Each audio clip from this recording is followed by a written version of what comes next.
May I begin by warmly congratulating whoever decided to schedule an economic and financial conference at the end of this past week.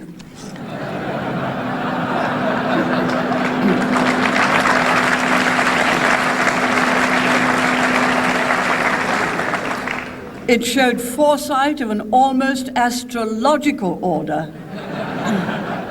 Maybe some country should ask him to be its finance minister. It also forced most of us to rewrite our speeches, while some perhaps more rewriting than others. What we have lived through this past week has been a lesson in practical economics.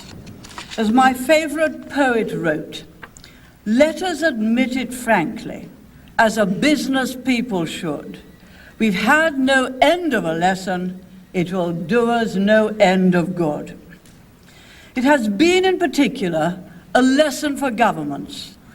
The role of government in trade and commerce, as in much else, is to create a framework of stability within which enterprise can flourish.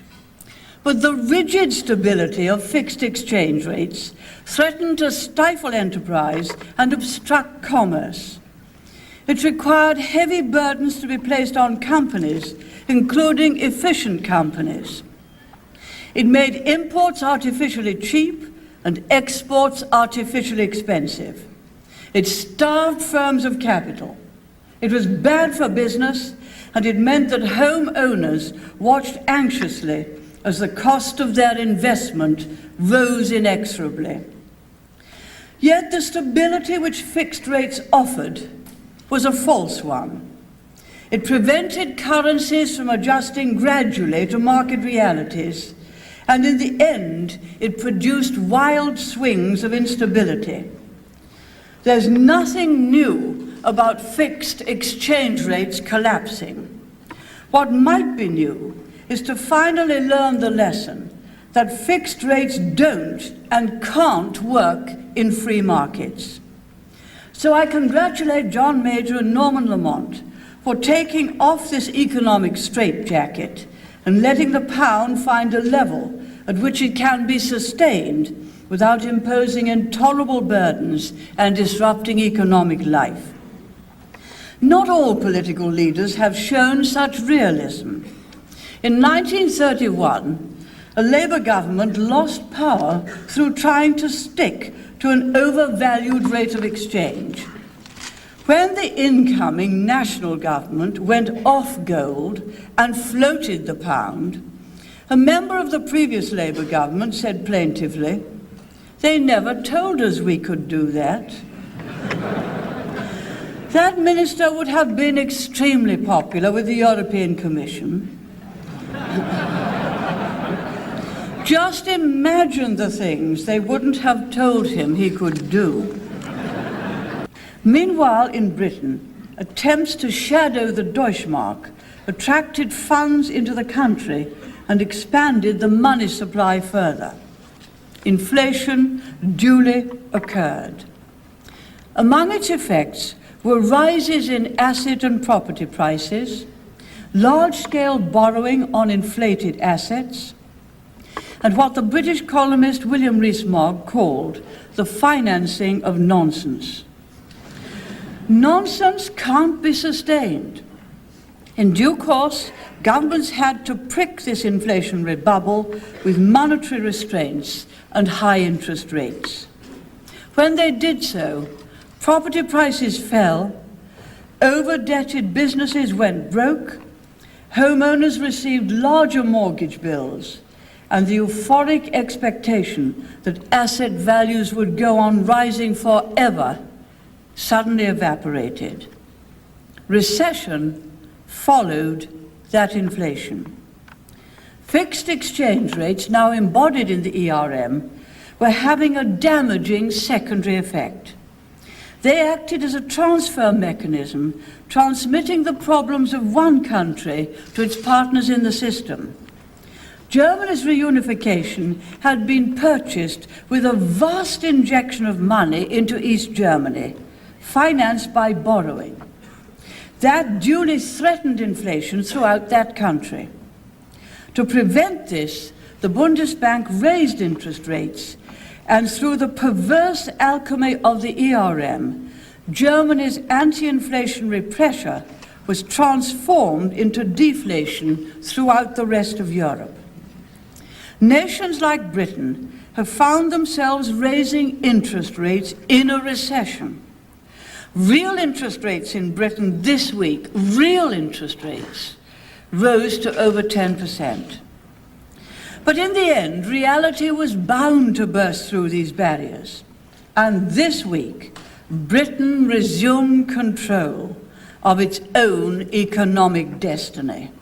This recession is attacking healthy and profitable, efficient companies, generally those of small or medium size, and it is doing so savagely.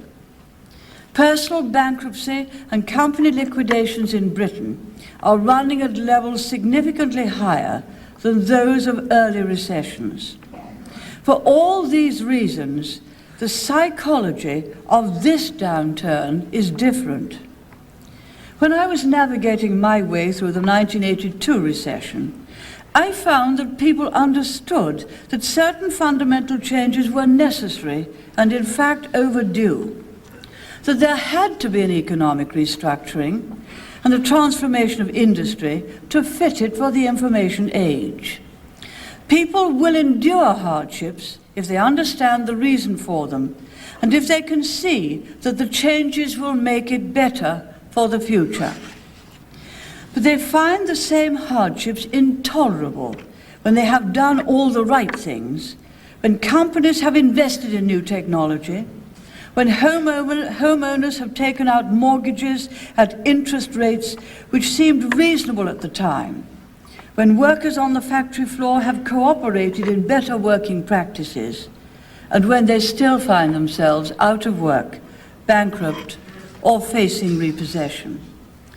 And when the recession seems not only inexplicable, but is also prolonged beyond the time they had been led to expect, then they tend to lose hope and confidence in the future.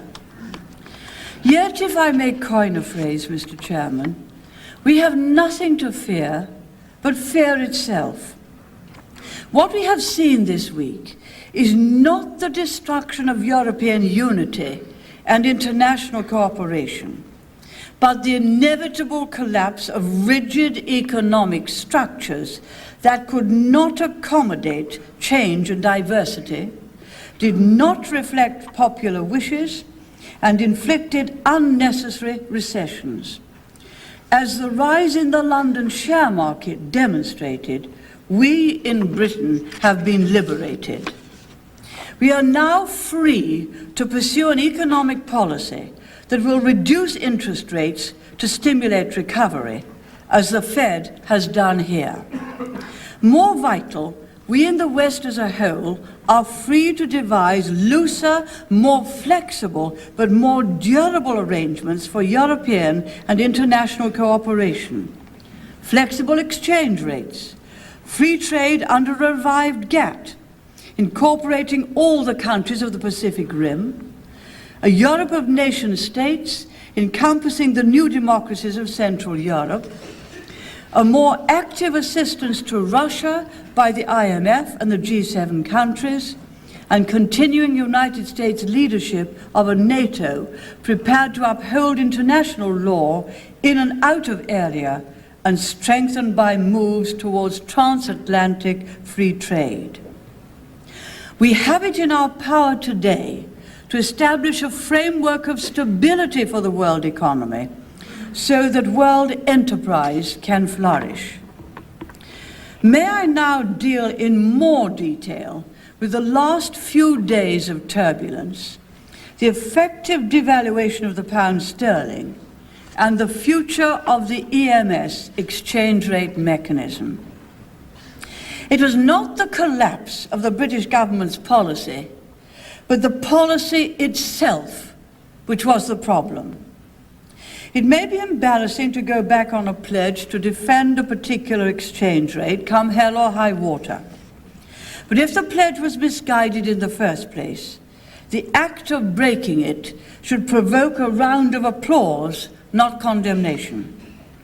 There's no point in the opposition parties in Britain, or indeed in most of the government's other critics, saying, "I told you so." Not least because they said nothing of the sort. Indeed, they constantly urged the Prime Minister and Chancellor to embrace monetary union even more rigidly and with greater doctrinaire commitment to the idea of European integration. I would not have had Sterling enter the narrow band, and I would not have gone any further towards a single currency. Of course, if you're trying to prove to the world, and perhaps yourself, that you can move forward from the wide band of the ERM towards the single currency, you're forced to pursue quite a different policy. You have to go on defending the currency whatever happens, or at least until your reserves and other countries' patience runs out. And as we have seen, you fail even at that.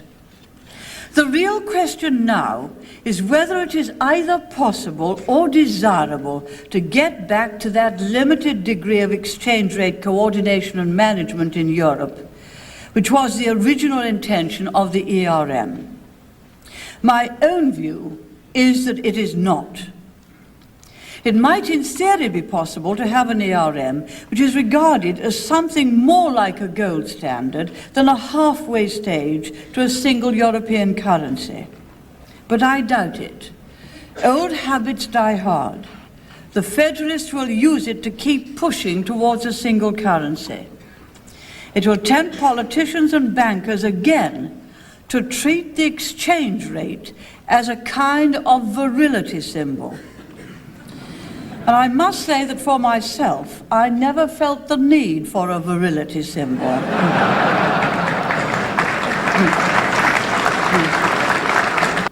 The third lesson concerns the Maastricht Treaty, aimed at creating a European Union. Even before the unnerving events of the last few days, I believe that sentiment in European, and particularly Britain, was moving against ratification. It is already difficult for people to harbour affection for Maastricht. Indeed, the government itself considered our exemption from EMU and the social chapter to be its main negotiating success, and yet urged the French to endorse the treaty without those same exemptions. People were also indignant that the French were allowed a referendum while we were denied one. It's high time to make as complete a reversal of policy on Maastricht as has been done on the ERM. And of course, the connection is very close economically and politically. If the divergence between different European economies is so great that even the ERM cannot contain them, how could those economies possibly react to a single currency? The answer is that there would be chaos and resentment of the sort that would make the difficulties of recent days pale by comparison. Huge sums would have to be transferred from richer to poorer countries and regions to allow them to take the strain. Even then, unemployment and mass migration across now open frontiers would follow, and a full-fledged single currency would allow no escape hatch. The political consequences can already be glimpsed. The growth of extremist parties, battening on fears about mass immigration and unemployment, offering a real, if thoroughly unwelcome, alternative to the Eurocentrist political establishment. If in addition you were to create a supranational European federation, and the people could no longer hold their national parliaments to account, extremism would only grow further. It is time for European politicians to sit up and take note. Time to stop their endless rounds of summits. Summitry is fast becoming a substitute for decision-making, and time to observe the reality around them. There's a growing sense of remoteness, an alienation of people from their institutions of government and their political leaders. There is a fear that the European train will thunder forward, laden with its customary cargo of gravy, towards a destination neither wished for nor understood by electorates. But the train can be stopped. Mr. Chairman, to some people, these last few days may have seemed like a nightmare.